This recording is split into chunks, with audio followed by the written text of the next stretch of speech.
All right, hello everyone. Thanks for kind of filing in here. We're just about ready to get started. We have some good topics this week. We're happy that first of all that you all could join us. My name is Foreman, Jay Foreman from the subreddits. I'm joined today by Ivan Grimpovice from our community Discord, and also Mikey J Raymond, who is a longtime Xbox mod. Been on Xbox One and some of the other communities for years and years now. So, how you guys doing? How's your week been? I've been doing well. I swear I've played some other games other than Elden Ring. But I'm doing pretty well. How about you, Grim? I'm also doing pretty well. Believe it or not, I actually just started playing Elden Ring this weekend. I've been stepping away from it, and now I'm getting back into it, trying to finish it up. Because I only have like maybe one or two bosses left. I'm like, let's finish the first playthrough finally. That's yeah, I've been not playing Elden Ring. I've been watching my daughter play Elden Ring. I kind of started on that last week. She's full in. She actually just remade a new class last night, and we're not. I know people have already beat this game and are way deep into it, but we are kind of to Godric, and she's almost took him down last night, and I think she's gonna finish that off tonight. So that's been really exciting. I kind of got delayed. I hit up Tunic this week. I'm sure a lot of our audience members have probably been playing the same game because it's been available on Game Pass. What a unexpected journey that's been for me. I really did not. I thought I was just kind of checking out the new games. I was checking that out, and Shredder's. I think that's the snowboarding game name. But anyways, this thing just hooked me right from the get go. It has a very old school Zelda kind of feel to it, but also mixed with maybe a Souls game. There's chugging, there's respawn points. There's rolling, a lot of these mechanics that you might be familiar with if you have been playing Elden Ring, and it's just on a little more of a digestible level for me right now. So it's I'm not going to say it's equally great, but for what it is, it's going to be maybe a top indie game of the year consideration. So that's been kind of a fun trip. So if anybody out there has been playing that and wants to share their experience with it, I'd love to hear it. Just a fantastic kind of what we've been saying that Game Pass is really great at is bringing us these games that we weren't going to try, maybe didn't care about that much, and all of a sudden you play them and you're just like, oh man, that's fantastic. So that was a nice surprise. Yeah, I like Tunic a lot too. I haven't had a chance to play a ton of it. I made it through a few areas to be spoiler free, but it reminds me a lot of, and everyone's saying, Zelda. I would say Zelda's Link's Awakening to be specific. For Yes, people who yes. played that on Switch, feels a lot like that mixed with Dark Souls, but at a more accessible uh, area for people to play. Because if you fail, you can actually turn on no failure mode, but it still feels fun, even if you have that on. It doesn't feel like the game's taking that experience away from you, which I thought was important for this game. It's been a lot of fun for me, um, especially as a game to take a break from Elden Ring, because when I sit down to play games, sometimes I just want to play and have fun. I don't want to hyper focus. I don't want to stress out. And when you're playing stuff like Elden Ring, you're like, okay, and I'm going down this tunnel, there's these messages telling me watch left. So there's going to be a dude just sitting here ready to swing the moment I come around the corner.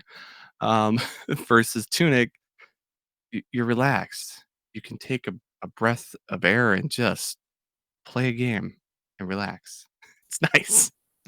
Now that no fail mode, does that actually like disable achievements or anything like that? Because I remember there was this one Castlevania game, or not Castlevania, but like a Metroidvania style game, and it had a easier difficulty that immediately turned off all achievements if you decide to run it that way.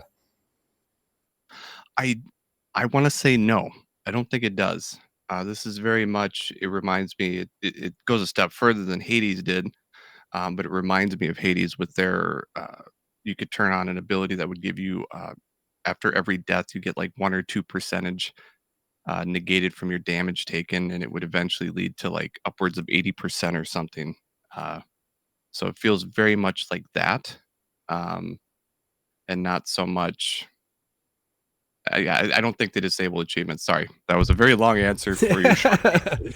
So It's like, I've actually been scared to turn on that feature, and I don't want to. I'm not looking to go through the game that way. To anybody that is, more power to them. Sometimes you just want to experience a story, or you're maybe stuck on a hard part of the game, and you don't want to be locked in, just repeating that thing 100 times over. Well, here's a quick way out for you. So I think it's awesome that they added that feature, but I haven't been able to check the achievement thing myself either.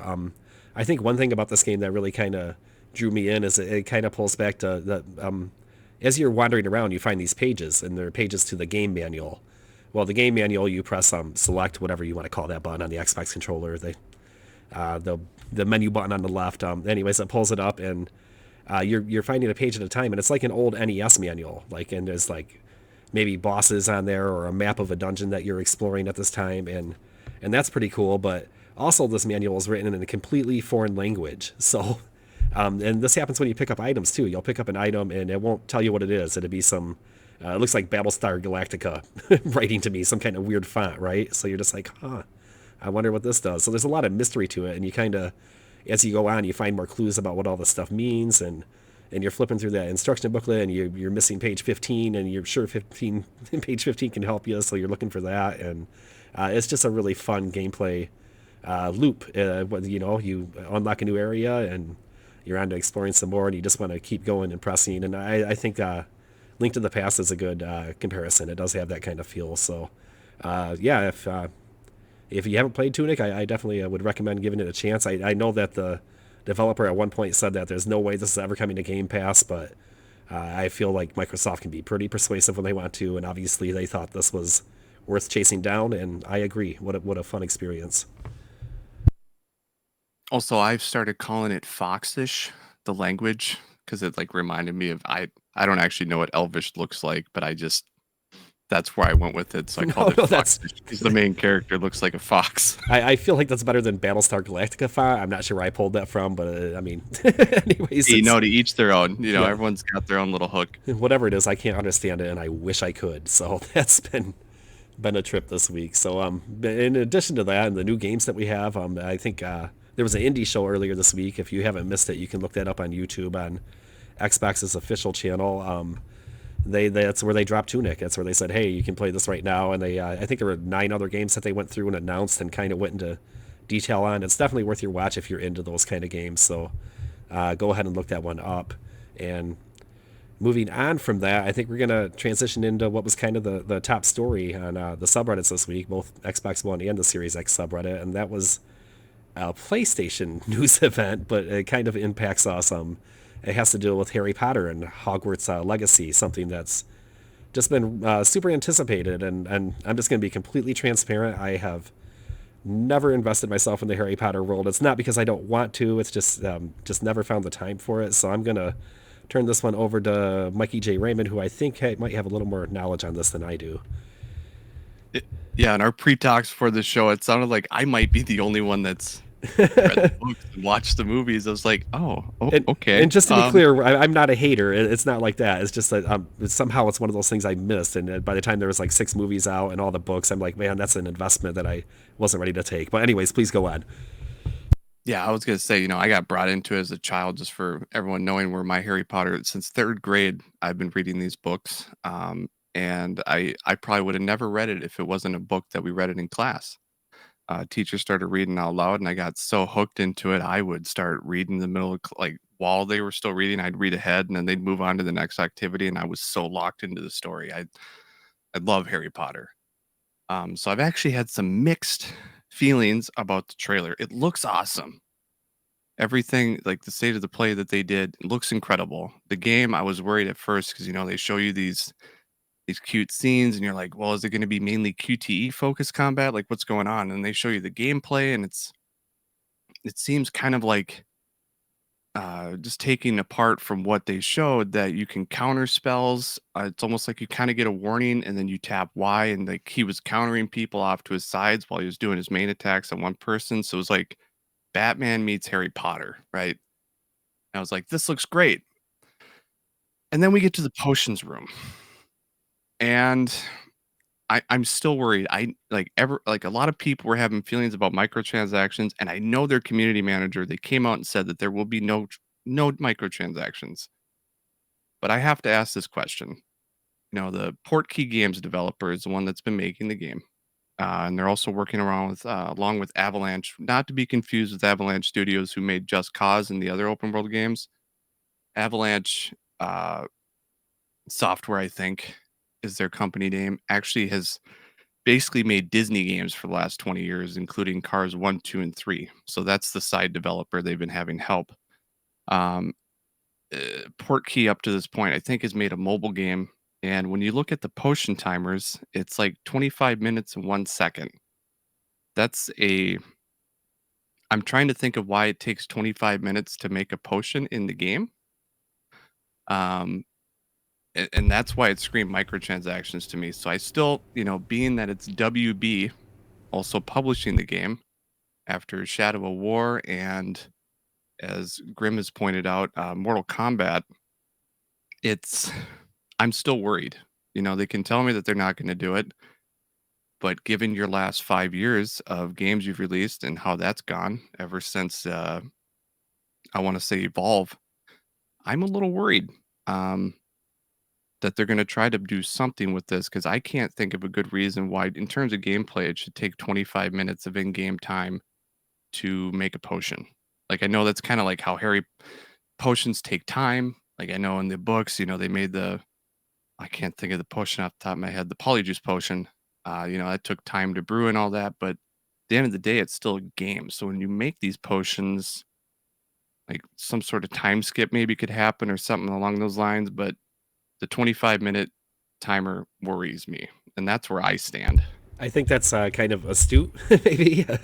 If you've played any kind of phone or mobile game, we kind of discussed this before too, but that's kind of like the testing area for these different games as a service models. And let's hope that they don't do that. Harry Potter is, like I said, even not a huge fan myself. I respect how passionate the fans of that franchise are, just because I'm that way with other franchises. Star Trek and Star Wars. We all have our things. Some people it's Marvel, and you just get so invested in these universes. When somebody comes out and kind of does a disservice to it, it's almost like they're spitting in your face, because it's the loyal fans that keep these franchises going on. They're the ones that buy all the merchandise, and you need to treat them with respect when you are handling a big franchise like this. You need to treat it with care, and yeah, there's a couple red flags there. I think that would be a good way to kind of point out what you might have seen there. Timers are definitely a concern, because that's a very basic gameplay mechanic that those mobile type games use, that people are very wary of. So let's hope that it somehow impacts the gameplay play positively, and it's not something that down the line they're going to be like, oh, by the way, spend 50 cents or a dollar, I guess, and you can cut that time in half, and that's kind of, I hate that mechanic, and I know a lot of other gamers do too. Yeah, like when I saw it, because I was watching the state of play, and I remember seeing it at the corner of my eye because it's like they did a potion or something and immediately took it off screen. I'm like, what was that? And then later, like maybe like 5 seconds later, they do another potion, and it's like front and center that they have the timer. And I think if this was one of those mechanics that are basically where it's like, oh, pay to get it done faster, I don't think they would have showcased it. I mean, they're trying to showcase gameplay and try and get you to buy it. I think they would save that card for last. So what I think, and this is just me being optimistic and hopeful, which it probably is, as Mikey laid it out, where it's going to be maybe just your typical mobile, pay to get it rushed. But I hope that's more like in-game time, like, okay, this is 20 minutes, so basically go off and do an excursion. Oh, it's actually done in 3 minutes because you did your excursion really fast. More like that type of thing, like like Mikey said, in-game time that you can progress. That's what I'm hoping, and I'm hoping that that's only there because if you were able to make like 500 potions off the bat, you can sell them for a crazy profit. So they're probably trying to keep some sort of in-game economy and stunt your, I guess, potential, hopefully. you know Yeah, it's a very optimistic viewpoint. I should be more optimistic. I'm kind of the pessimist. And an optimistic viewpoint would be, also that since they've done some mobile game development, this is just a mechanic they're comfortable with. Not necessarily that they're going to charge for it. and those times could go down. I know as a gamer with limited time, I'd just be like, well, do I really need this potion then? Because I guess I could do this and then use the potion in the morning, or I could start it now and then go make lunch. I, but it could be an in-game economy thing too. You never know. But then in response to that, I would just be like, well, just lower the amount you could sell the potions for. Um, Something along those lines. But we'll see. We don't have the game besides that 15-minute demo that we got. We don't have the game in our hands. It could be way better than what I'm saying. Like I said, the gameplay looks magnificent. It's everything I wanted for a Harry Potter game, and then it seems like they delivered way more. I did not expect it. Yeah, I will say this. Somebody who's kind of a total outsider, the game looks beautiful. I'm watching the footage right now, and it's the engine is stunning. The magic effects and all that is just kind of it's gorgeous to look at. So I think maybe a success here is someone like me who's not invested in the universe. Well, this still looks like an interesting game. You could strip away the Harry Potter from the name and just call this some magic wizard user or something like that. But I would still be interested in it just based on what I'm seeing here. So this is going to be one to watch for sure. Yeah, what's up, guys? Hey, sorry I couldn't be there with you all today. I did hear you guys talking about the Harry Potter, getting side-eyed from my girlfriend here while I'm on vacation, but yeah, like I see what you're saying about the timers. I just wanted to, what I'm thinking is as you're a fifth year and you're starting to level up in the classes, what's going to end up happening is those times are going to lower. So it could be just an extra added dimension, to really fulfill that, fill in that RPG aspect of the game.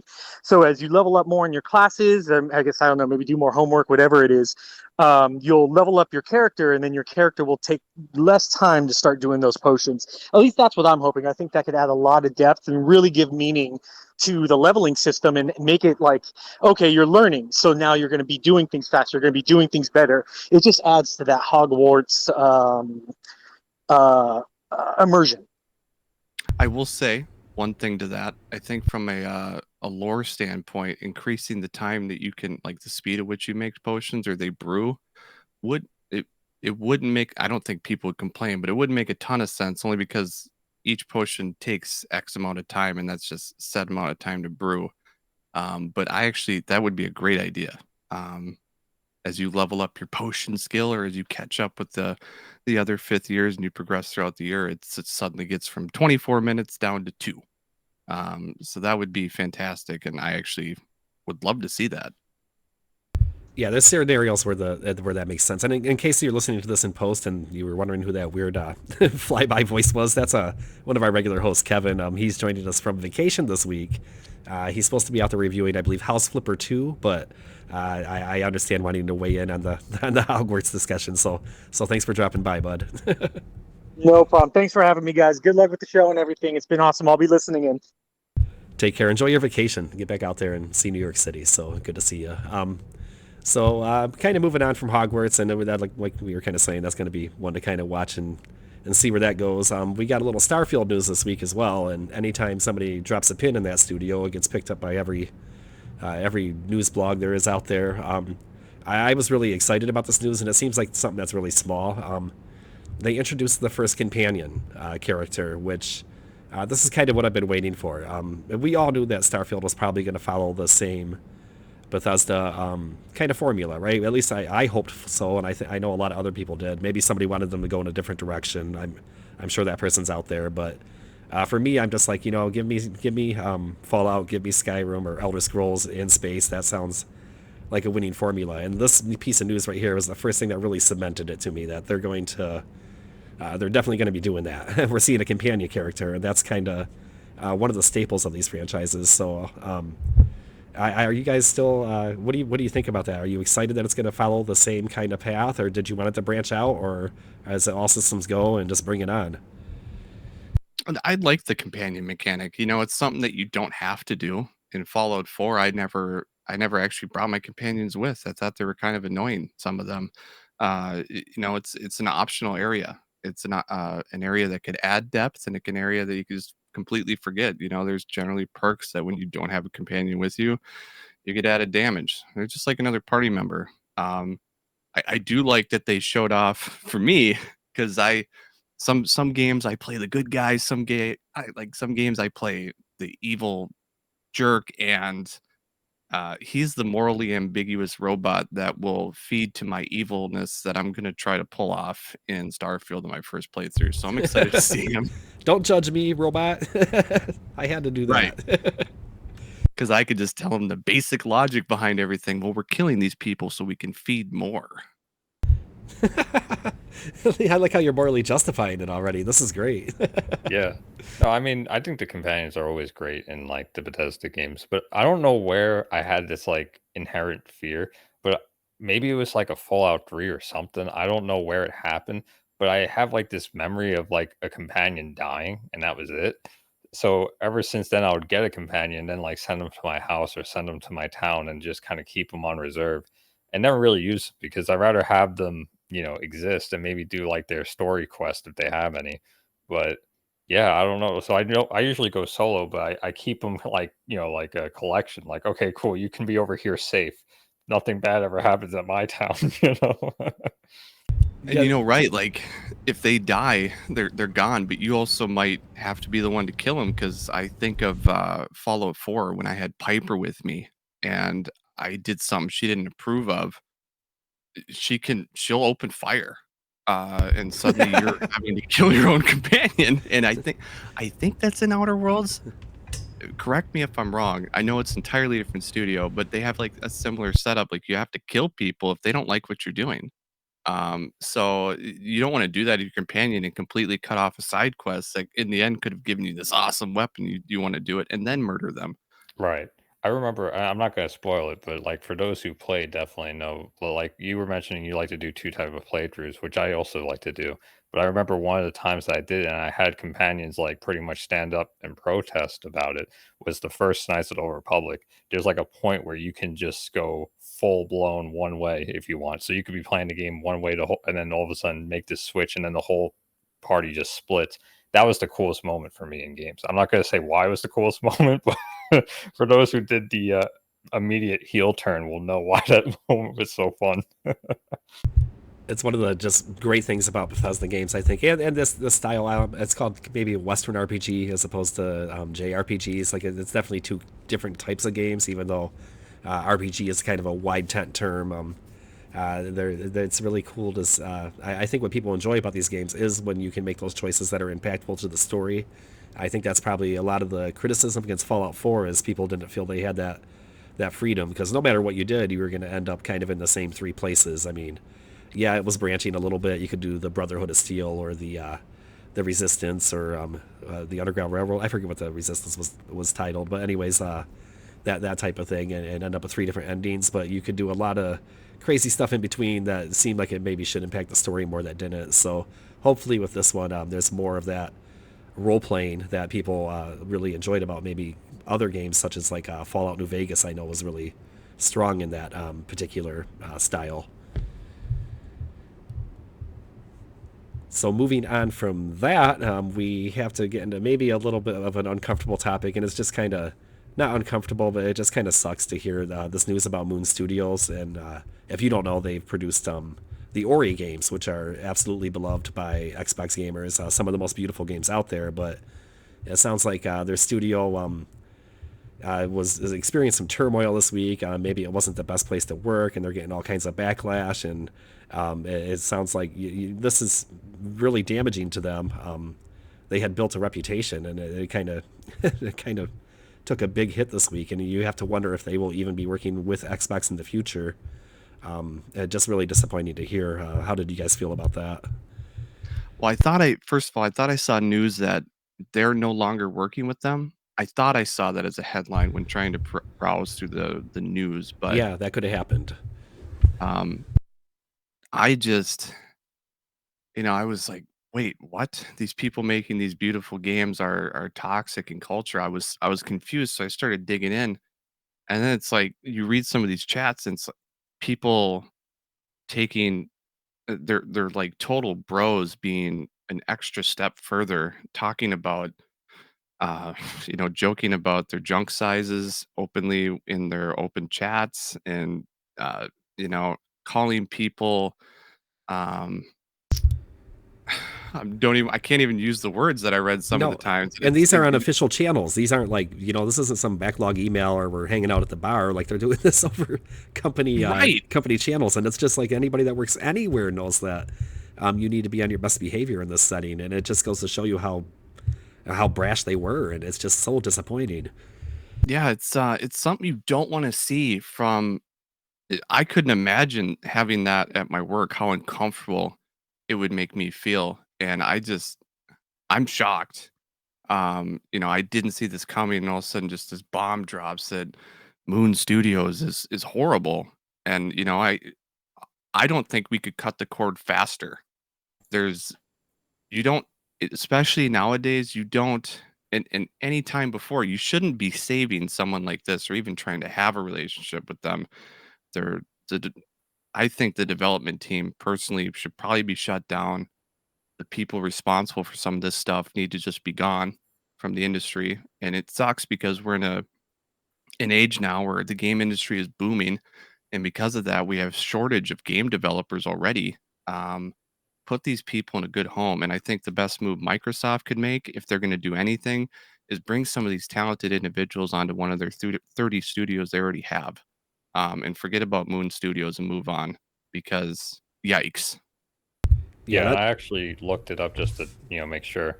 But yeah, they did. It says Xbox is no longer working with Moon Studios. It's on IGN and everything. So they definitely distanced pretty much right after everything came out. But yeah, I agree with what you're saying. Where it's like these are still talented developers, that are in there. They're just, it's kind of like the Blizzard Activision situation. It's like there's still people who made great things. It's just everything else that's happening with that culture and it's really unfortunate. I think the fact that gaming is becoming bigger and we're starting to hear more of these stories, it's like it's you have to like sort of look at it as a double-edged sword. It's like imagine if we never found out that Moon Studios was doing this stuff and it just kept happening. Or same thing for the Activision Blizzard stuff.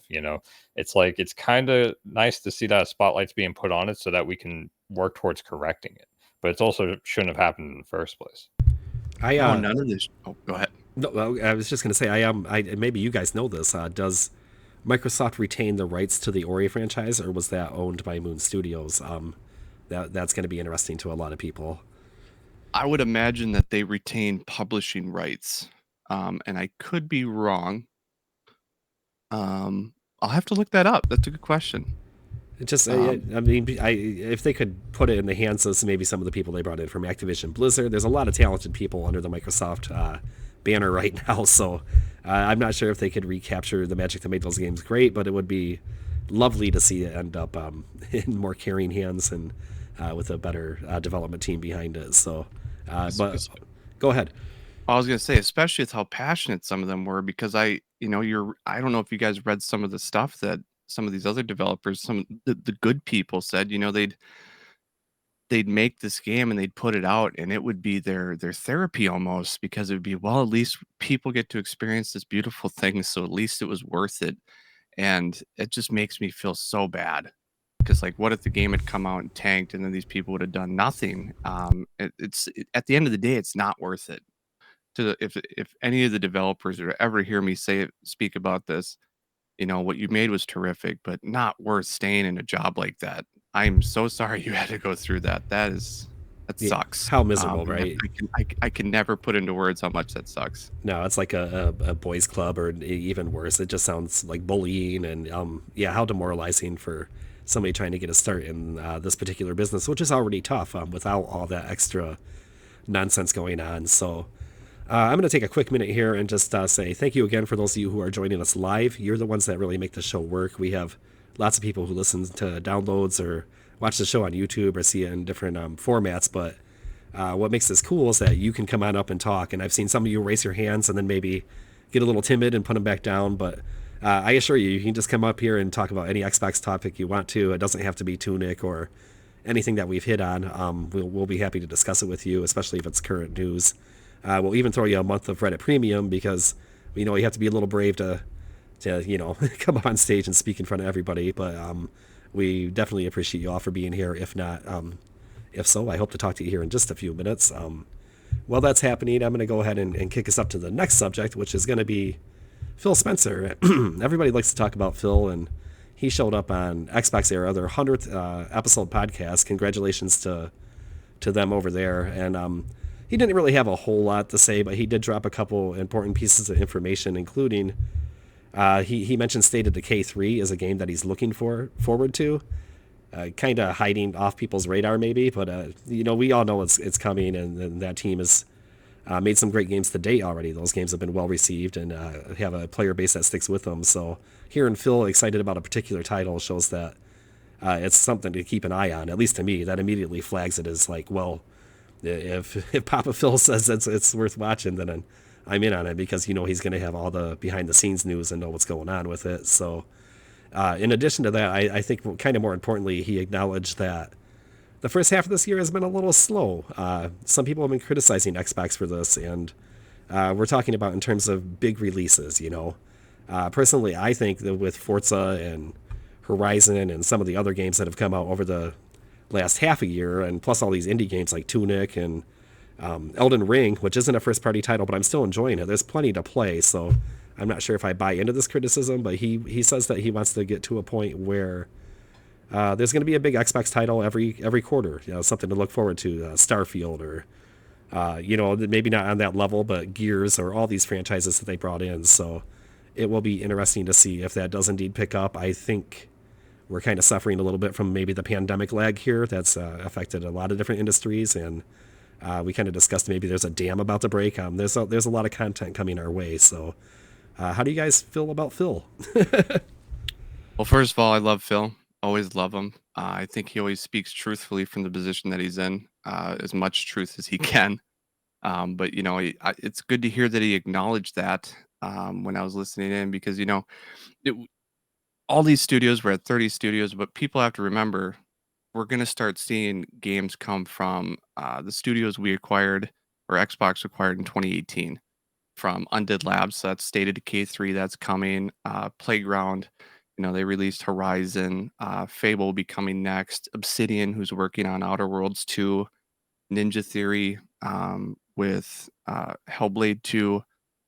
They're making stuff, but these quality games take time, and the pandemic definitely didn't help. But we're at year 4 now. Things are going to start coming, and we, with the recent acquisitions, we're also getting Redfall and Starfield coming from Bethesda, since they were acquired last year. Now we're going to see those coming to fruition because they're already baking those. It's honestly going to take another year or so before we really start seeing those coming out outside of Halo and their other games that they were making. It's just taking longer, unfortunately. And they, given how long game development time takes, we're just entering year 4. These games take 4 to 5 years. And we're only getting Redfall because apparently that game's been in development for 4 years. And same with Starfield for even longer.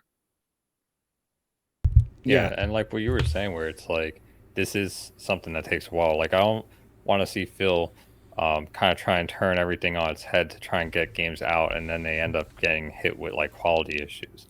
The one thing I think would be a better investment just for now, because already those studios are in the works, is like I want to see more third party games start coming in. Like even in the comments here on our talk, we see someone saying, "When do we get Neo on Xbox?" Like something like that can be something that Microsoft would be like, "Hey, why don't you give us support of that?" Or something. Because there are a lot of games that that are pretty good in scope. Like they're not like just small scale games. Neo did very well for itself.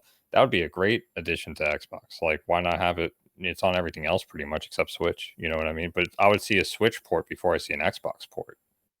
And not to talk about what the other side does, but I do wonder how many of these titles like Neo are kept off Xbox through some sort of time exclusivity agreement. Like I think was it Street Fighter 6? I might be misremembering. Someone recently said don't expect it to ever come to Xbox. Or is it some mixture of they just don't think there's an audience there? It could be a little bit of both. All Sony has to do is go, hey, we'll give you X amount if you keep it off, and it doesn't have to be that much. And their developers just fall in line because they don't have a strong audience for those types of games on Xbox, or at least they don't think they do. And Xbox still technically being behind the sales total, it's maybe easier for developers to say that, unfortunately. Yeah, I mean, I heard that same thing too about Street Fighter 6. It's because Street Fighter 5 was the one that had the roadblock, where PlayStation was like, let's keep it on PlayStation and PC. But Street Fighter 6, I still am in the camp that it's probably going to come to Xbox, because outside of Street Fighter 5, they're all on Xbox. So I don't know necessarily about that. But yeah, I mean, it could be a little bit of that as well. But I think it might be what you were saying, like the louder, where the install base, especially after the Xbox One, was just, it made a lot of developers go like, why, why do it?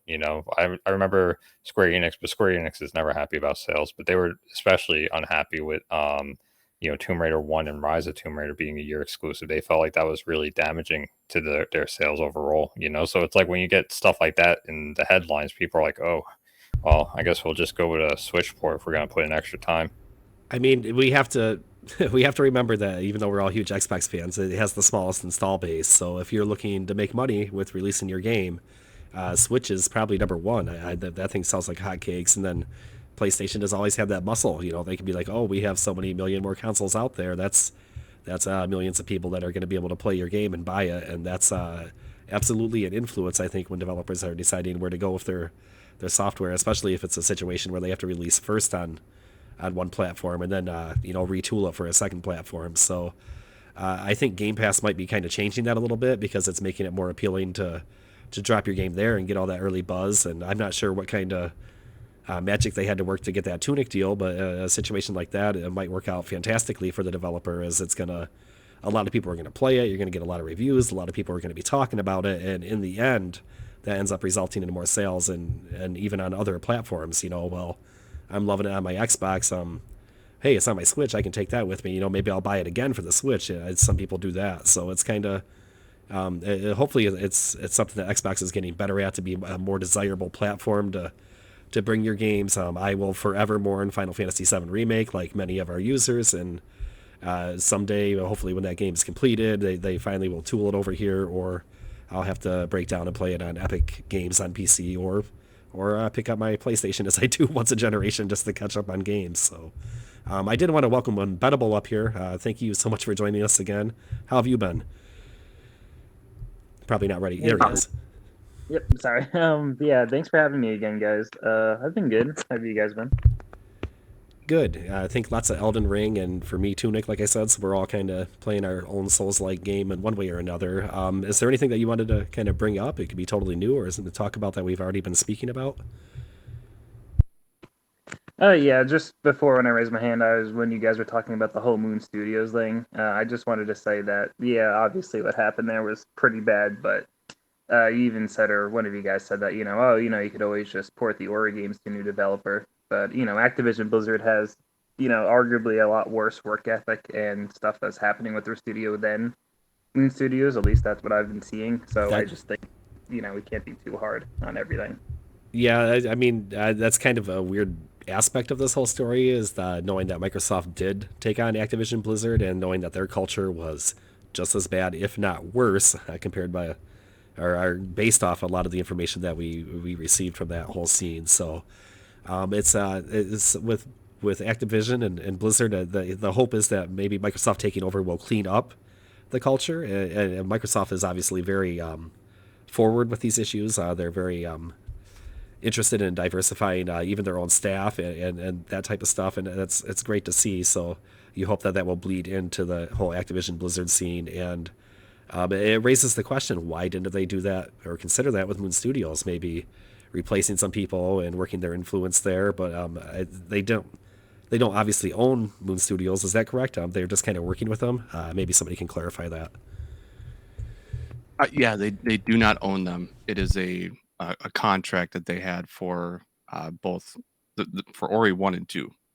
Right. So they couldn't make the call, be like, hey, fire these two guys and that kind of stuff. So this might be a case where it does make sense to kind of cut ties. And that's kind of the difference, I guess, is that with Activision Blizzard, they're eventually it's going to be part of Xbox, and this was more of a cooperative effort. So regardless, they shot themselves in the foot. There's no other way to look at that. And it's just, like I said, it's sad news, because those games are cherished. They are. Ori has become kind of a sleeper hit as one of the best 2D platformers out there. Heck yeah, Ori's the Elden Ring of platformers. So That's high hard, praise but for it's Mikey. beautiful. If you get called the Elden Ring of anything, that means you're top shelf. So yeah, it's just such a messy situation. Yeah, I have no doubt that they'll definitely. I think once Microsoft acquisition goes through of Activision Blizzard, things will be cleaned up a lot. I think it will get a lot better, pretty much undisputedly. But again, this controversy I think is what lowered the retail value, or not retail value, but the gross. Uh, I know what you call it, not profit, but the whole worth of the whole Activision Blizzard company. I think got lowered a lot just because of everything that was happening. So it kind of worked in Microsoft's favor a little bit, just because they bought it right as their stock value plummeted. Yeah, also an interesting point there. That's what made Activision Blizzard acquirable, is that they tanked themselves so bad that they became almost kind of a bargain. I don't you can't call that kind of money a bargain, but they got to a place where Microsoft said that this is going to be a worthwhile investment for us. So the industry is kind of weird. You got to be careful how you operate. You can't. It's not like the 1980s or 1990s with a lot of these development studios when it was a boys' club. Everybody is gaming now. My mom's gaming. It's just in some form or another, even if it's later mobile games or the Switch, or there's lots of access points to get people in. So we need to be mindful of that, and not us, but especially developers and publishers.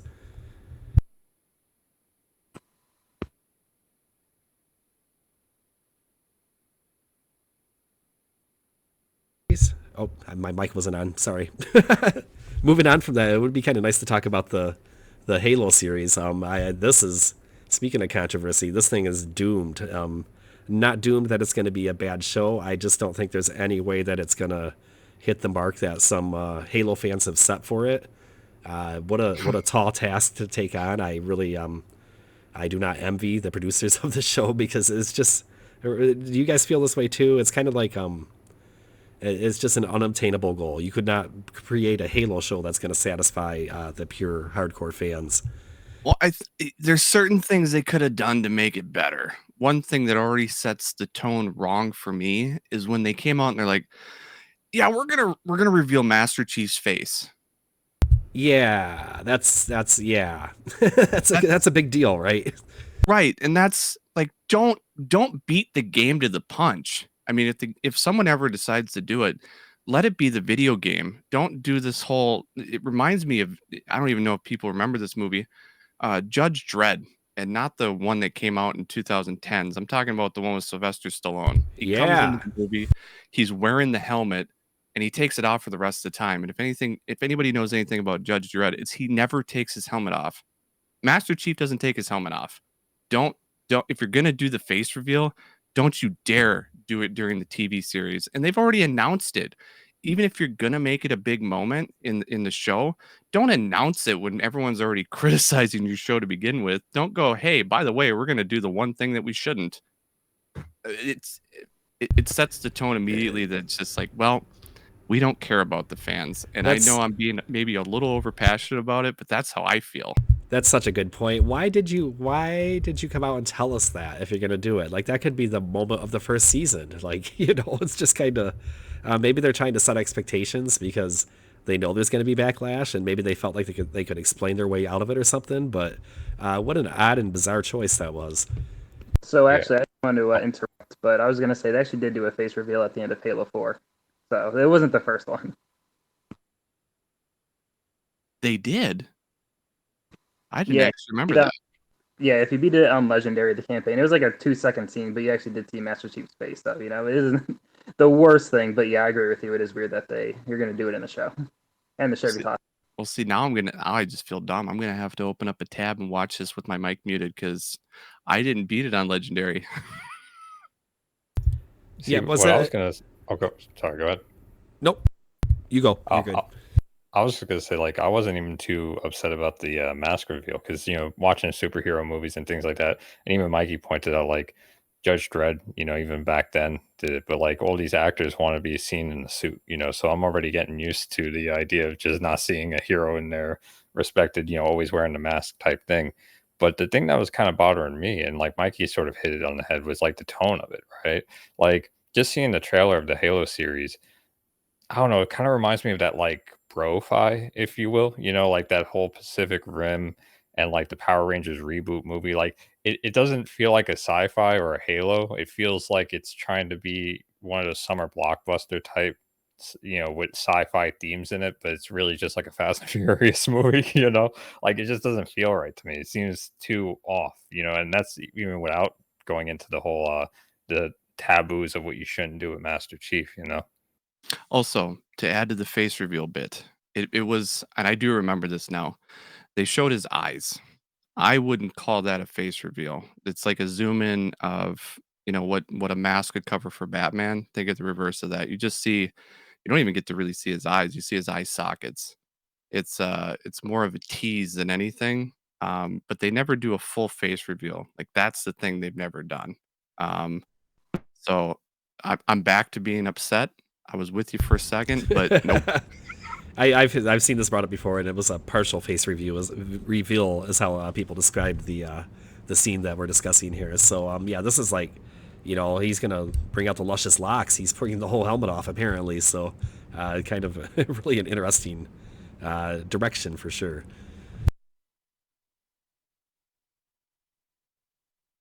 And maybe we'll be proven wrong. It's just I don't have a ton of. It took a long time to make, and occasionally things like that work out. But I always think of Duke Nukem Forever.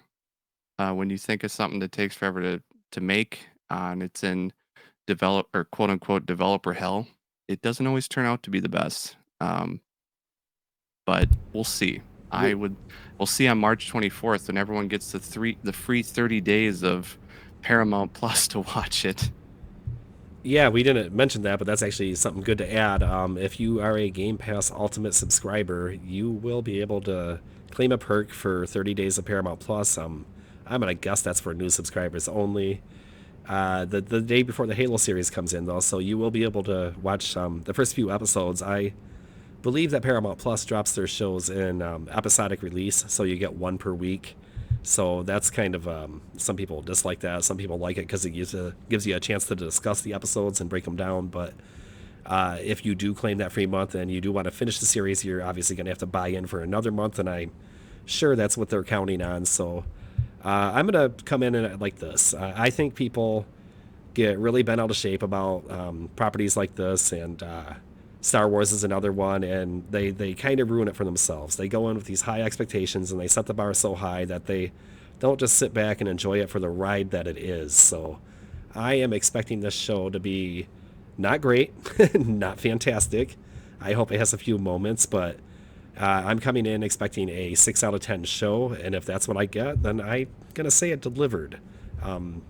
Again, everybody's going to have their own standard about what they want from this, but I like I said, if you go in just to have a fun ride and you're like, oh, there's an energy sword, and oh, there's this, there's that, and get to call out those cool moments, then I think you're still going to have an okay time with it. But I guess we'll know soon enough.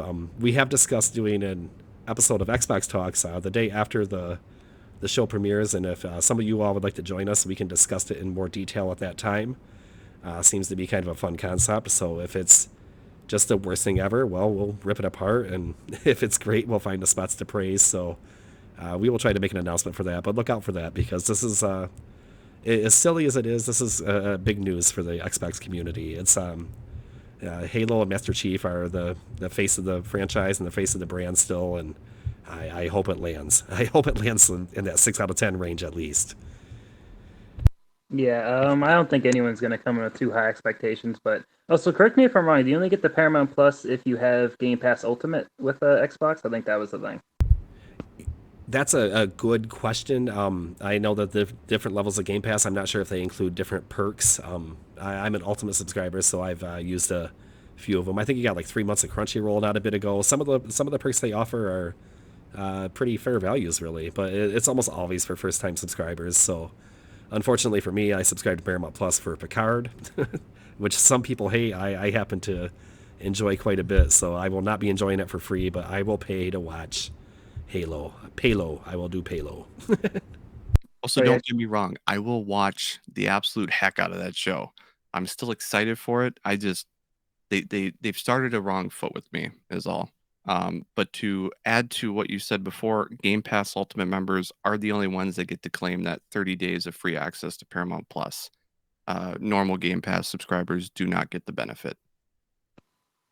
Yeah, so that's a little disappointing because I don't have the Ultimate one just because there's only like 2 games on the PC Game Pass I really want. Although they did add Total Warhammer 3, which is a great game if you guys have are fans of the Total War series. I've been playing that a lot, but I might have to upgrade to that Ultimate just so I could get Age of Empires 4 and that 30-day Paramount Plus. But just speaking with the TV show, have you guys? I'm sure you've all seen the Chevy Tahoe meme, but you ever realize that all the elites in the show are also like 9 feet tall for some reason, when they're supposed to be like 7? See, this is the kind of stuff that is going to sink the show. People are so invested in this universe that they know that there's something like this, the height of certain mobs and any kind of discrepancy from what we know is going to be picked apart and laughed at. I think back to Game of Thrones when they had like the Starbucks cup in a scene. Like, as soon as you something like that happens, it's all over with. The internet will absolutely eat it up and spit it out, and you're never going to stand a chance. And I don't see how this show is possibly going to escape having a few moments like that. But of course, it's subjective. Some people are going to love it probably, and it all depends on the percentage that do. But I think we got a commitment for a season 2 already, so it's obvious that they believe in this to some extent. Well, I think the producer or the director, I forgot who, is it was a woman. I'm blanking on her name right now, but she said that the people who were writing the show and doing the episodes took a lot of creative liberties and didn't go off the source material too much, which obviously is just a disappointment all around because the source material for Halo is so great. But it is already setting the bar of why is it so.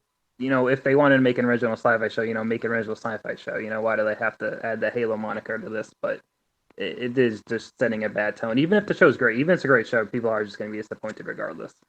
Yeah, some of the stuff that we can discuss whether Halo 4 and 5 and Infinite and their stories and how they've added to it, whether they're negative or positive. But like the first 3 games and a lot of the books that came out of the expanded universe are absolutely terrific. And some of the TV content that I've seen that's been created, some of these shorts, terrific. Like there is so much fantastic lore to work with, almost similar to but not in the same breath, obviously. But look at Star Wars and what they were able to do with their extended canon stuff, or now known as Star Wars Legends, I believe, since they started bringing out those new movies.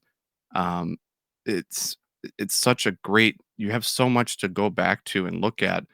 Um, so it's disappointing to know they're just taking creative liberties and doing so.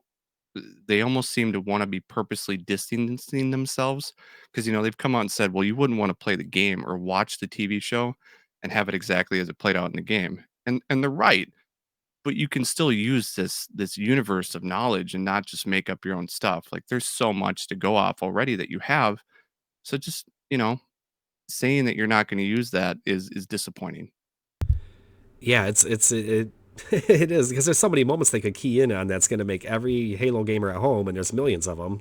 Definitely the people checking the show out, right? They're the ones that are going to be interested. That fan service is the term, right? There's so much they could do to make this something that people are going to embrace, and every time you stray away from that kind of stuff and take those liberties, it's going to be a chip in the armor for sure for a lot of viewers. So, very delicate process that they have to kind of go through to make this land. And it sounds like they're just kind of, like I said, it almost sounds like they're trying to get out in front of it and being like, well, if you're expecting a retelling of the Halo series or anything even remotely close to that story, this isn't it. This isn't canon has been the term that's been thrown around quite a bit. Yeah, just big disappointment from that too, I think, on that front. But just some of the small stuff too was just obviously that I'm sure you guys seen that whole thing where it's like one of the villains for the Covenant is like a human that got raised by the Covenant, which is already like a really weird 2008, 2010 sci-fi trope when they didn't want to spend more money to make more aliens as villains. But the show is already so heavily CGI that I just feel like that's a weird move regardless. There's just a lot of weird tropes and things like that just don't fit already. Yep, it's well, we're all gonna know soon enough, and a lot of more people are gonna know with that with the free Paramount Plus. So I'm expecting a real exciting, eventful day afterwards, just with the different takes and the different comments. I'm waiting for the people that like it, and I want to see kind of what the points are that sticks, that makes it enjoyable for them. And obviously, I think I can already predict what the detractors are going to be after, kind of the stuff that we've talked about, and that's going to be, like I said, I'm looking forward to that. It's going to be a fun time. So moving on from that, we did get news from Capcom that there's going to be updated versions of Resident Evil 2, 3, and 7. They said that the saves are going to carry over on Xbox, and this kind of gets into a bigger topic too. Xbox has been really fantastic about the cross generation and bringing your saves or upgrading your games, making it really seamless and easy. If you played something on the Xbox One and it gets an upgraded version, well, it's pretty simple usually. You just start the game up. It updated, all your saves are there. You don't have to do any funny business, and this kind of seems to fall in line with that. I know there's a lot of people that are looking forward to those updated versions. Those games are obviously classic. How do you guys feel about Xbox's upgrade system so far? Well, I think it's been great. They've kept it as close to being a uh, we'll just look at PC. When you upgrade your video card, your saves are still there.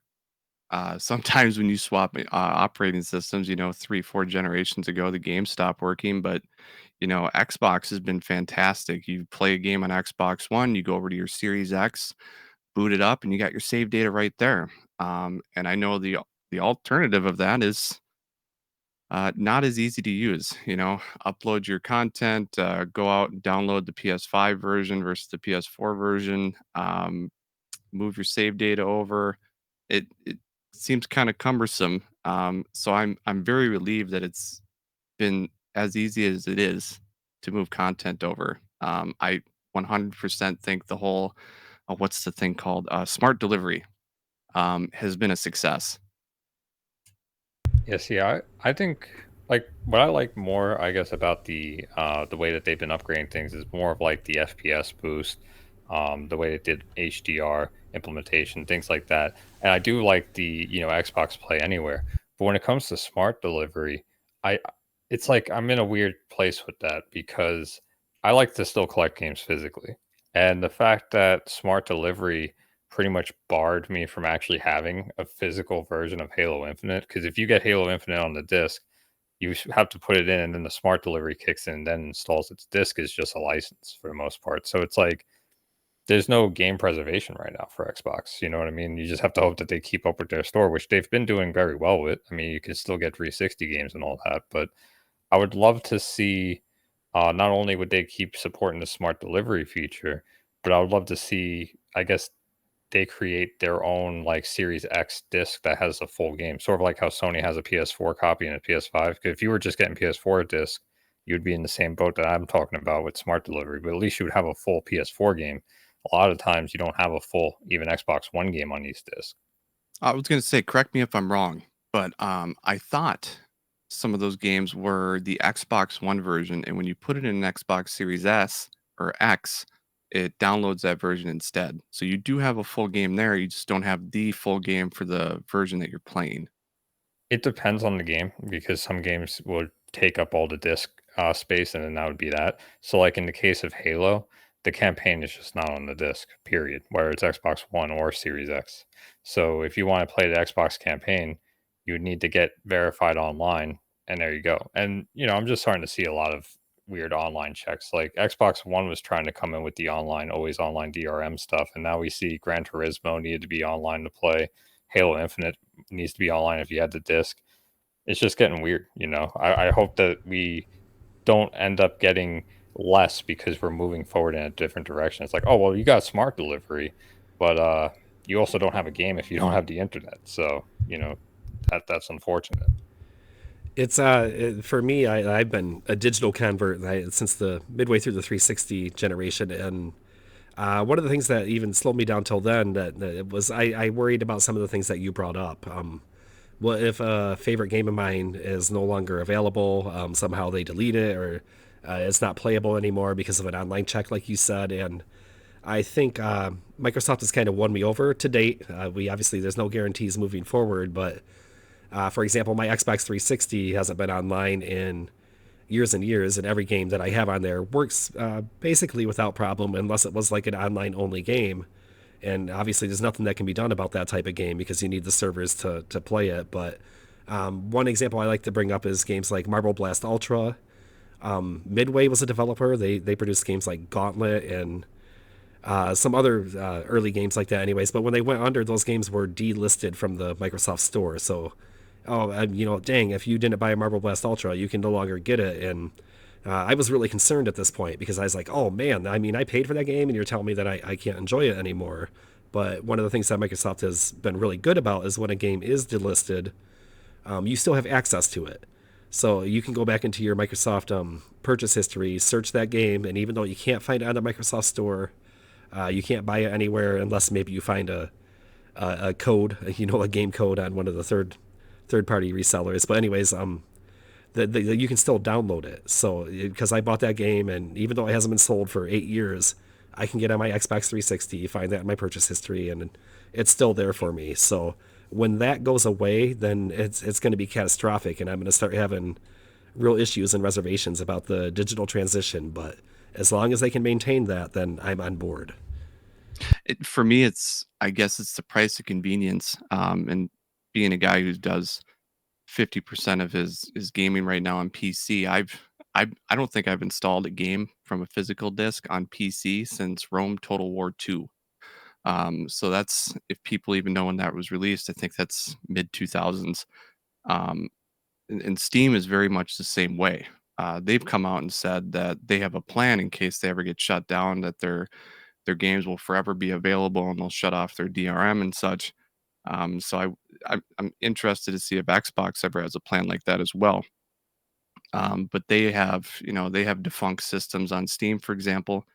You used to be able to have inventory of games. You could purchase them as a gift and then keep them as an inventory item. And I've still got 20, 25 games that are giftable versions, and they've sunset that system about 5, 6 years ago, and I still have those games. They've never taken them away. Um, so I think going forward, with these worries, hopefully these companies don't bite back. Hopefully they don't, screw the pooch and screw this up for some of its users. I have faith that they won't, because if any company does that, it will have a ripple effect across the entire community. If Steam or Xbox or Sony were to shut down their store and you cut access from that, suddenly that becomes the worry of every gamer, and that entirely shifts the industry off this whole digital idea. So I don't think anyone wants to be the one that does that. Yeah, and I think, what you were saying, like with Steam, and I notice other digital storefronts do it as well. And even with the 360, like Foreman was talking about, where it's like you have access to the games you purchased, pretty much forever, well, until the store itself shuts down. But even then, like, I think with 3DS, they're shutting down the store, but it's not that you can't download things you already bought. It's just they won't let you do any more transactions. But if you have something purchased, you could download it again, and that it's yours. I think that falls into a legal thing probably, which is why they're not able to take it from you. But like, yeah, with Steam, I mean, I remember I wanted to play Korra. If you ever remember when Korra came out, it got delisted pretty quick along with Transformer games and stuff. And I was able to find a key. It worked, and then I was able to play. It was delisted, or Deadpool's gone now from all these stores, and it's just. I mean, I'm not too worried about digital storefronts messing me over. I'm just worried about, I guess, physical copies getting phased out. Like you were saying, how PC, it's been gone since the mid 2000s. I'm kind of like holding out hope with the consoles. I'm like, well, this is my last chance with these guys, and that's it. Like, where, on console, I've already accepted, I mean, not console, PC, I've already accepted the fate. I've been on Steam and do the digital way, and it is nice, it is convenient. But, at the same point, it's like, that it does seem to be the better investment even on Xbox, and I feel like that is a way that's going to phase out these physical copies, unfortunately. And that's just a fun little hobby. I think so long as we have Nintendo in the industry, physical copies will never go away. The company who went from cartridges to discs and now back to cartridges, we will forever have physical in our universe. Well, you Thank say God. that, but like, oh, sorry. No, I was gonna say. I mean, Nintendo is very focused on digital right now. There's actually, I had to go out and find a physical version of Cooking Mama because this game is not available on the digital store there because Some licensing rights issues, anyways, but otherwise everything has been pretty much digital. But they are also very good about making all of their major releases physical media, and the Switch is the one thing that I still buy physical cartridges for when I can, you know. So Nintendo's always got their own weird vibe, don't they? Yeah, they do. But I was gonna say, even with Nintendo, I'm a little worried, especially because they're doing the cartridge thing. We've had, since the launch of it, where there's games that are like, oh, requires download, and it's very similar to the smart delivery situation. Like Revelations 1 and 2, you only get one of them on the cart. When you got to download, or Bayonetta 1 and 2, one of them's on the cart, one of them you got to download. So I think we're sort of getting toward, I mean, maybe not as close to the end as like Xbox is with physical copies. And I think PlayStation might hold it in a little bit longer because they're doing like a two system release thing right now. But I think Nintendo is a lot closer to the end of doing physical than you think, especially if they can make a smaller Switch or something. Like if they could cut out having a little port, be like, oh yeah, it's a digital Switch. Yeah, well, I can totally see them going that route. Well, I'll also say, it comes down to the size of these games sometimes. You look at Halo Infinite and the size of that, or you look at, let's say, Call of Duty, for example. They can't fit that on a single disc. Um, uh, the amount of data that they use just doesn't fit on these Blu-ray discs anymore. Until a new form of physical media comes around, I think this might be the end of it just because of that. And the same thing goes for the Switch down to their cartridge sizes. I think they can only fit, it's some weird number. It's either 8 or 10 gigs of data on a cartridge. So when you have these games that have more than that, they have to have a download because they can't fit enough on the physical copy. And they're not going to have you switching cartridges halfway through your gaming experience. My only problem with the Switch, when I bought it, comes with 32 gigs of download space, and you quickly run out of that. Some of these games being 7 to 10, suddenly you're out. And, I know that you can go out and buy a memory card or an SD chip. But it's just like one of those other things you have to go do. It's So I do see the move to digital, partly because I don't think they can physically contain it anymore.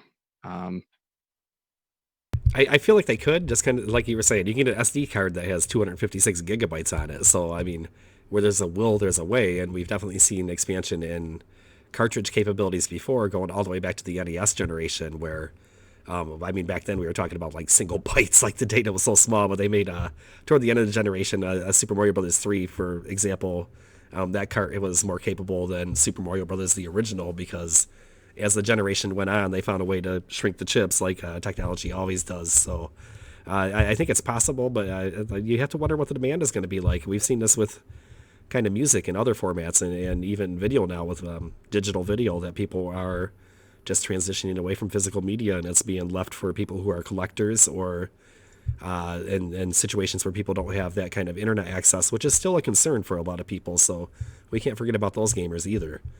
well, it's Right. possible, but then you get into the cost of what that storage capacity is. Like an SD For chip sure. or For sure. 256 gigs is more expensive. Well, Um, I was gonna just chime in with because you were mentioning that like the discs are too small, which I agree. But and this goes back to what I was saying about Infinite, where or any Xbox game where if they can release a Series X version and call it a day there, they can work with that. Because for example, Microsoft Flight Simulator, that's not on the Xbox One. It's just a series game. And if you were to buy that physically, you get two discs and you're good to go. You don't have to really worry about the same thing I was talking about with Infinite.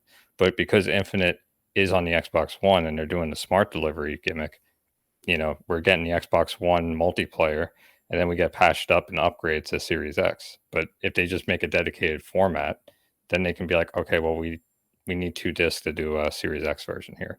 And I think they're not going to go that route mostly because they have the Series S. So it's like, who knows how much of the install base actually has a disk drive. So instead, they're just probably going to keep rocking the smart delivery. Man, I'm having like Final Fantasy VII flashbacks when you got like 4 or 5 discs with those games, and just enjoying the game so much and being sad when I would finish a disc. I'd be like, oh no, that's a chunk of the game gone, and then you'd end up on, oh, disc 2 is over. Oh no, man, there's only one disc left. I don't know, and it was just such a wild adventure. Can I also just say I'm surprised we talked about storage for 15 to 20 minutes here. We can. That was such a small topic and tangent. Yeah, well, I mean, speaking of storage, that expansion card's amazing. I love that. Talk about how seamless things are. You take that from a Series X, put in a Series S. If you have a game installed, it switches right over to Series S version of Series X. I don't know why no one talks about that feature. I mean, They that's gotta. yeah. They have to crush that price point, but when they do, that's going to be a lot more appealing to a lot of gamers. But as far as pure functionality, ignoring the price point alone, you're absolutely right. You can just swap that thing from one console to the other. You can bring it to your friend's house. You know, if I could have done that back in the day, my goodness, that would have been just absolutely awesome. So I hope that well, there's some kind of exclusivity deal. Is that the deal right now with the memory cards like that? Yeah, I think it's exclusive with Seagate. You know, like that's the deal they worked out, and um, I mean, yeah, the price is pretty up there, but it has features that they're just not advertising very well. You know, like I didn't know that until I did it myself. I'm like, what? I can do that, and it's that easy. Otherwise, people are just like, that's the only way you can get extra storage, and I'm like, well, you know, yeah, that's a pretty hard price point. Right, I have the 4 terabyte game drives, I call them. You know, they're just little external USB drives on both of my series consoles, and I do the migrating thing. So I'll, put in like 5 games that I'm playing, and that fills up my hard drive. And then I put the other ones back on the external, and it's a bit of a chore. It's workable. It's faster than downloading for sure, but I hope that I am able to pick up the proprietary memory cards soon, because like the only thing that's been holding me back is it's a little steep in the price. It's not it's not completely shutting the door to it on me, but it's making me slow to adopt, and I can't believe I'm alone in that. So off of all that storage talk, and you know what, you made a point that it's kind of a tangent here, but it's important to everybody. Everybody has to deal with these issues if you're playing on any console, even not just Xbox. So it's one of those topics that is always interesting. It's something to follow, and watching the tech and how it's evolved from generation to generation is interesting. So I think it was a good tangent, even though if it was a little off subject. No, it was fantastic. I just was like, wow, I can't believe that. I was like, maybe we should skip that topic. I was looking at our list and then you brought it up and it just exploded. So I was surprised. Yeah, it's definitely something I'd like to check back in on when hopefully we get some new news. I think the exclusivity deal was a limited time deal, so maybe we'll start seeing some other manufacturers offer alternative solutions too. So we will keep an eye on that. I'm gonna ask a quick question. Has anybody here played The Crew 2, a 5-year-old game, I believe? Did anybody have any memories with that? That's up here. I played it on PC, but very briefly. I couldn't really get into it. I do like racing simulators and stuff. You know, like I like Gran Turismo's and Project Cars and things like that. And I'm gonna get back into motorsport, especially with the new one coming. But the crew, I just couldn't get into. I remember doing like the intro mission and just like dart me into a plane and then a boat, and I don't know what was going on. I'm like, why am I not just playing GTA at this point? I was really confused. Yeah, I could understand that. Apparently, there's still a lot of people playing it, and this was kind of surprising to me. But they did announce that they're going to bring in some new seasons to that game. They're still making content for it, and also a 60 frame per second update for the Series X. So, it kind of came out of left field to me, and then I was just like, hey, dang, well, good on them. If there are people playing it, at least they're taking care of them, and they're still cooking up content for it. So that was kind of surprising to me. I think a big story this week. Go ahead. I was gonna say a good marker I use to see, especially with games like The Crew 2, as a games as a service game, you can go out to Steam charts, and I know it's we're not talking about Steam and such, but they publish their numbers very easily because you can always see how many people are playing. So they take note of how many are always playing, and it goes up and down to up to 2,000 sometimes in the last few years. A number of people peak players, so there are still there's a base. Like last July, apparently in 2021, 12,000 people at one point were playing on Steam. So content updates, I think, have kept that game going for as long as it has. Yeah, that's like I said, good on them. If you have a player base and they're still supporting your game, I'll support them back, and that's how you keep things going. So, kind of interesting. A 5-year-old game getting a Series X update. Kind of bigger news probably was something we heard about Tiny Tina's Wonderlands. I don't know if you guys are excited about this game. Or in addition to Borderlands 3, these games are both getting crossplay options, full crossplay, so we'll be able to play with PlayStation gamers or wherever they're available. I'm assuming this includes PC because the term full crossplay means something to me, but I didn't dive in deep enough to confirm that. So I am excited about this, though. I think it's a good direction, and I'm actually a little excited for Tiny Tina's Wonderlands too. So just to explain the crossplay situation, how it's worked before, Borderlands 3, you could play Xbox to PC, and I believe you could play PC to PlayStation. Maybe PlayStation was cut off. I'm not sure. But they were kind of the ones that were stopping Xbox and PlayStation playing together. There was news that was going around at the time that Sony was asking developers to pay them for crossplay capabilities. Whether or not that was true, I'm not sure, but that was kind of the rumor going around. So a lot of these games that maybe otherwise could have had crossplay didn't. So Tiny Tina's Wonderlands is finally going to allow Xbox and PlayStation users to play together, and it's good to see Borderlands 3 get that support too, because that's still very much a game that's alive and has been getting DLC and stuff. And I've used the crossplay feature before. I played on PC, and my fiance's played on Xbox. I think that's I really do believe it's the way of the future, and the only barriers are being imposed at this point by the platform holders themselves. Obviously, PlayStation, Nintendo, Microsoft, and Valve are the big players. So it does seem like these companies are acknowledging that the industry is changing and are more willing to work with each other. Valve and Microsoft especially have been doing a lot of cozy activities as of late. It's just really encouraging for all gamers that we were not going to be locked behind our, the fake walls that these platforms have been putting up in between us. Let us play where we want to, and let us find our friends. I have a group of friends that they play NBA 2K every year. Now, I haven't bought it in 4 or 5 years, but if I could join their squad and be able to play with them, they're all PlayStation gamers. That would sell the game to me. So there should be some kind of incentive here for publishers to lean on the console manufacturers to say, hey, let's make this happen. And I think that's what we had happen here with Tiny Tina. Tiny Tina. Yeah, and I think it's cool to see it come to a game like Tiny Tina, because usually you only see like full crossplay like this. 'Cause I even checked just to make sure it was like all across the board, like no stipulation, and it seems to be. You only usually see that in like free to play games and things to that nature. So when you get like a main game, I mean, it's I guess a budget title in some ways, but for the most part, it's not a free to play that has full crossplay. And I just think that's the way of the future. I mean, there's no reason for us not to have it. It's almost like kind of shocking when it's not in a game. Like fighting games are starting to get them now.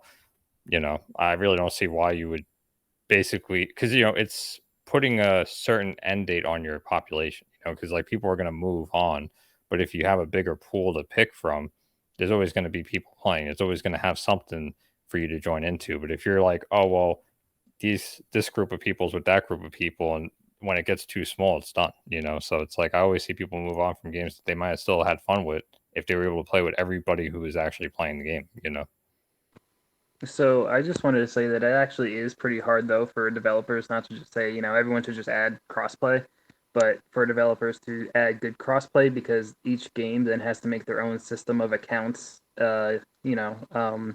Like if you got the new Call of Duty, the Modern Warfare one, or the last gen one, you had to have the Call of Duty account on top of your Xbox account, so you could actually invite people to your lobby from PC, because obviously you can't invite someone's Steam ID from Xbox or vice versa. So you have to add a whole new layer of accounts on top of that, as well as just enabling the crossplay, which the crossplay itself might not be too hard. Like in a game like Chivalry, you can actually play with people on PC, but there's no way if, you could be in the same lobby as someone from PC if you're on Xbox. There's actually no way to invite someone from PC into your lobby and play with them on Xbox. So it is a kind of a big undertaking in that regard. Yeah, there's a lot of considerations, and that's a really good point. That it's more than just being like, okay, the code works with the other platforms and jump on in, especially games where maybe you loot and that kind of stuff, and there's itemization, and they have to keep track of that. If you're playing, linked up with other people on PC and PlayStation at the same time, well, they have to be able to distribute that and code all that so everything works as it's intended to. So we shouldn't undervalue how difficult that some of that stuff can be and some of the headaches it creates. But as it becomes more common, you're going to see systems that hopefully are universal, and maybe that's kind of a bad term, but are at least more practiced. They're going to be, it's going to be more common and easier to implement. So I feel like we're at the infancy of this concept. But kind of leaning into it, it seems to be that's gaining momentum, and I feel like it's gonna get better and easier as time goes on. But at this current point, yeah, there's still a lot of potential headaches for sure. Yeah, it really depends on how baked into their systems it is. I think Epic Games at one point said with Fortnite, it was just they were ready and they just had to flip a switch. It depends on how involved it is with their engine and stuff like that. I mean, even Steam and PC storefronts with crossplay have issues. Like you couldn't play when Google Stadia came out. Destiny users couldn't play with anybody else. Google Stadia Destiny users were their own environment, if I remember correctly. So even on PC, they have those struggles because it's handling accounts across multiple services, and that just gets tricky. Um, but it leads to wonderful experiences if you get it right. Look like Borderlands and Tiny Tina will be you'll have more people to play with. And what's most interesting to me, kind of another take, you always see nowadays, especially with crossplay with PC, we've seen hacks and such. Um, Borderlands 3, some of the most hilarious things I've seen are from PC modded guns where they'll one shot the level. Um, it'll blow up everything in the screen. And you can actually put those on Xbox and it'll drop your game down to 1 frame every 2 seconds. Some of these shotguns and stuff. So if you want an easy time, ask a PC friend to throw you one of those guns. Not that I'm advocating for it, but it's hilarious to see in some of these games. Yeah, and also even with like was mentioned, like where sometimes the crossplay just doesn't work out very well. King of Fighters 15 that came out recently, and even that's just with like PS4 to PS5. Something like that was causing some hitches. I don't know if it got patched out yet. I know they just recently did a patch where they added a new team like DLC, but I do remember in the launch week when PS4s and PS5s were trying to talk to one another, the frame and the delay that you would get was just all over the place because they're running at different calibers, I guess. So it caused a lot of weird peer-to-peer issues. So there's just so much to it, even if it was in its own ecosystem. Yeah, just there's definitely potential headaches, and we saw it with Halo too. When they invited PC players in, and we got into the aim bots and that kind of stuff, it was ruining the experience for a lot of console gamers. So you have to be careful when you're implementing these systems, but they're also highly requested. So this whole generation is probably going to be an evolution of that concept, and hopefully by the time we get out the other side of it, it's more cemented and more commonplace because if there's anything that we can probably all agree on, even with the Council Warriors, is that it still would be nice to be able to play with your buds who might not be on the same platform that you are, and it's hard to spin that in a bad way. It's something that I've been wanting to see for a long time, and I'm really excited about it. So I think that is probably about it for this week's big news. Is there anything else that you guys saw through the Twitter feeds, the blogs, or anything that you might want to hit here before we close out the show? Nothing that we can't save for next time. That's fair. Have you beaten Elden Rings yet? How far are you? If you had to give it a percentage, I'll ask you and Grim. Probably I want to guess 50% at 60 hours on my Steam run. Yeah, I've been playing on both PlayStation and Xbox, and I'm like, I guess because on PlayStation it would tell you in the play card like 90%, and I basically walked through the final boss door, and kind of had that like Homer meme where he goes back through the bushes because I didn't want to beat the game, but like that was it. I was like, oh, went too far, I joke about that. It's like not reading the last page of a book. It's just I understand. Yeah. So I'm basically just right at the end, and it's a weird thing because like I want to make sure I did everything in this one playthrough because I'm not sure if I'm gonna do a new game plus. I know there's multiple endings, so that might be my incentive. But for the most part, I'm just making sure I clean up everything I can. I want to do the optional bosses because I've always enjoyed optional bosses. But I think there's like 3 left, at least that are tied to achievements. 3 left in the game for me. So there's really not much left for me to do, and I think I might just bite the bullet this weekend. I don't know. Maybe I'll play Final Fantasy Origins instead because I've been putting that off. So maybe I'll play that. Oh, I would be excited. Yeah, I'm not buying that. I'm a huge Final Fantasy fan. It actually looks interesting to me. I love the cheesy stuff. I think I can get behind that, but just too much to play right now. So if you do get a chance to dive in on that, I'd love to hear some takes on the show here, maybe next week or the week after. So you guys kind of put me to shame. You're just like multiple playthroughs of Elden Rings. I'm on Steam and PlayStation, and like you guys are killing me, man. And I'm just like, well, Elden Ring seemed a little too much for me, so I dived into Tunic, and that's what I will be playing and hopefully completing by week's end. So for me, a new Souls player, I feel like Tunic is actually kind of a good warm up before I dive into Elden Rings, and then being able to watch somebody else play Elden Rings, it lets me see what I'm about to walk into too. So I'm gonna come in fully prepared. I'm gonna be a few weeks after the main buzz dies down probably, but people are still gonna be talking about that game for a long time to come. So I think I'll be okay. Unbettable, what have you been playing, or what are you gonna play this week? Yeah, so lately I've been playing a lot of the new Total War game. I said before it just came on Game Pass when it came out a few weeks ago, but that game is very fun. The first two games, Total War Warhammer 1 and 2, were great games. They've all been on Steam. 3 is really fun. The campaign has some problems, but I don't want to really get into it because I could talk about that for 15 minutes. But yeah, great game. Already put like 100 hours in it. Came out a few weeks ago. And if you have Game Pass, you could always give it a download. It's real fun. I gotta ask you a question. I enjoy the Total War games, but I'm by no means one of my friends who has many hours in Total War 2. Like we're talking 1,000 plus. How many hours in Total War 3 do you have? So right now, it just came out a few weeks ago, and again, I could tell this whole story because I just got really upset with the campaign about how they did it. So I basically got to the end of the campaign, and it's one of these games where you can spend as much time in the campaign as you can in multiplayer. It just depends how who you are and how you want to play. But the campaign just isn't great at the moment. It's really good. It just has some problems. So I kind of got angry because I got to a point where I played the campaign for I think 30, 40 hours, and you just get a screen at one point that just says you lose, and like you can't really go. You can go back and load an O save, obviously, but it gets to the point where you just have to restart the whole campaign. So I got so frustrated, I put 40 hours into a campaign and basically have to start the whole thing over again. I haven't played in a bit, but I only have about 100 hours. But I did have about 1,000 hours in the old Total War Warhammer 2. I played that a ton.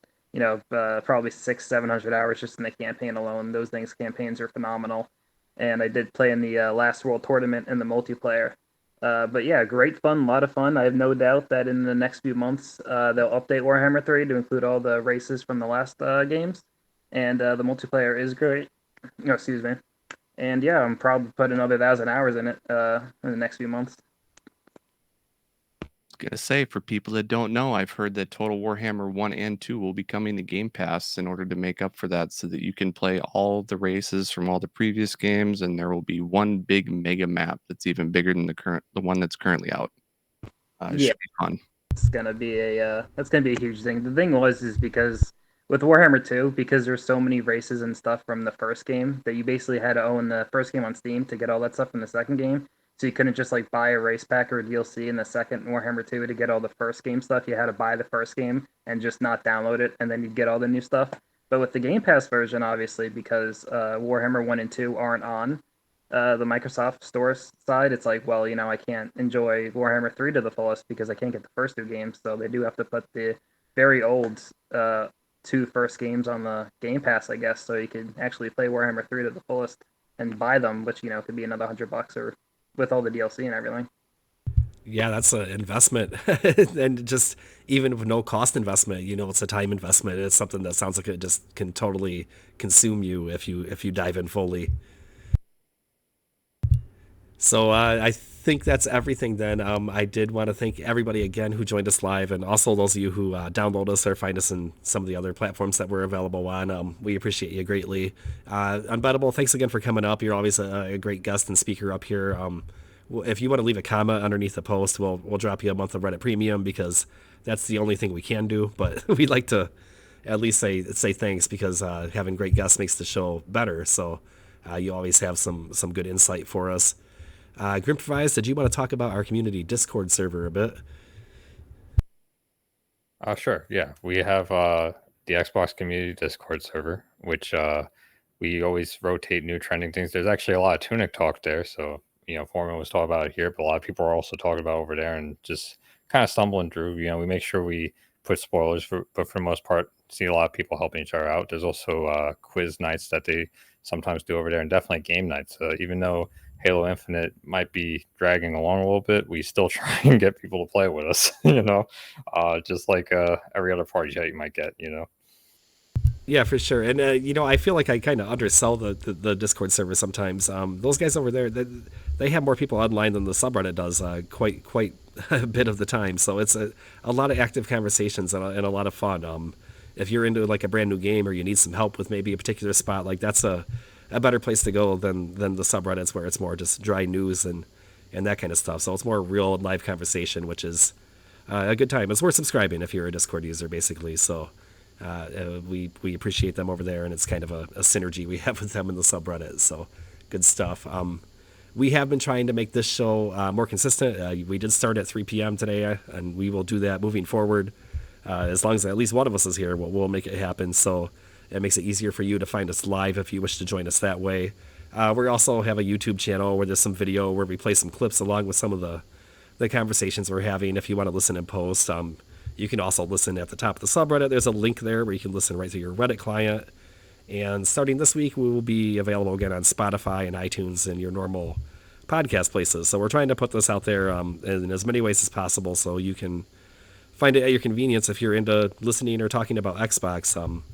If you do listen in post, I do invite you to join us live on the subreddit. It'll be sticking right to the top of it every Saturday afternoon. We'd love to hear more of your takes and more of your opinions. We'd love to hear ourselves talk, but it's more fun to hear you guys talk because hearing some outside opinions is really what this is all about. So thanks so much to everybody that's joining us. I will take closing remarks now. Anybody?